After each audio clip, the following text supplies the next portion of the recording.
आज ମୁଁ ଆଇଥିଲି ମାର୍କେଟ ବିଲ୍ଡିଂ ଅଛି ଭେରାଇଟି ଦଥିବ କେତେ ଆମର 1 ନମ୍ବର ହାଟ ଭିତରକୁ ଯେମିତି ଏଣ୍ଟ୍ରି କରିବେ ପଛପଟ ଗେଟ୍ରୁ ପଛପଟ ଗେଟ୍ ଯେମିତି ଏଣ୍ଟ୍ରି କରିବେ ଭିତରକୁ ଆସିବା ପାଇଁ କି ପାନ ଦୋକାନ ପଡ଼ିବ। ସେ ପାନ ଦୋକାନରୁ ବାଁ ପଟେ ଯେମିତି ପଶିବେ ପଶିକି ଘଡ଼ି ଲାଇନ୍ ଘଣ୍ଟା ଲାଇନ୍ ଫାଷ୍ଟ କହିବ ଏଇପଟେ ଏଇ ରୁଟ୍ ବାଁ ପଟେ ରୁଟ୍ରେ ଏଇ ରୁଟ୍ରେ ଆସିବେ ଗଣିକି 1 2 3 4 5 6 7ଟା 8ଟା ଦୋକାନ ବାଦେ ଏ ଦୁଇ ଭାଇଙ୍କୁ ଦେଖିବେ। ये रहा जड़े भाईना ये रहा आज जड़े भाईना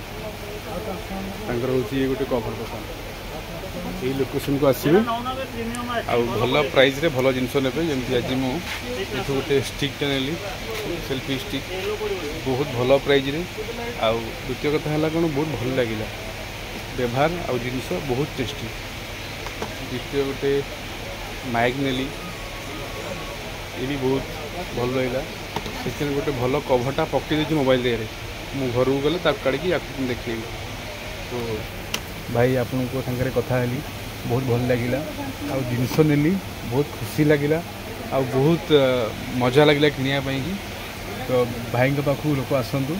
आ जिनस बहुत सारा ये बहुत सस्ता रेट होलसेल प्राइस मिलूँ एठू आसिकी नियंतु। आपण नाटा भाईना शिशिर कुमार नायक दुकान नाटा सत्यम इलेक्ट्रोनिक इटा हूँ यूनिट 1 आम घंटा लाइन यहाँ जो घंटा सब बिका घड़ी लाइन जमी पशे फास्ट आमर से बालीपड़ा भाईना जो पान बिकुंट से गड़ी पछबेटा जमी पशे पशिले बाँ पट गड़ी पड़े आसवे से गड़ी भितर भाईना दुकान को आसवे आसिकी बहुत बेस्ट प्राइस ने आ मत या बहुत खुशी लगुच सेल्फी स्टिक आ माइक नहीं। ओके जय हिंद साथियों धन्यवाद।